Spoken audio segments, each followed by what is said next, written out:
is a housing construction project where you see we start from amenities. By amenities, I mean enablers to a full set of a serviced house. We are talking of the road network. As you can see, that's surfaced roads, water drains, power, water and sewer reticulation. So these are the enablers that we started with for even the housing projects. So you see now what we have here is a full set of what we call a serviced tent and a serviced house.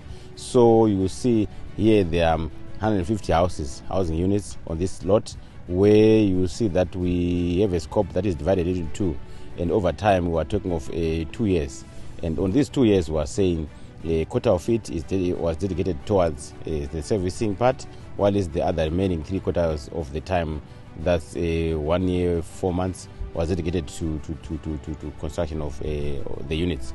So you see right now we are at 95% to completion. As you can see, we still have power cables that are being connected for street lighting. That's the only scope that is remaining. Otherwise, everything else has been tested and is up to scratch. And in terms of conformance, we are on full leg.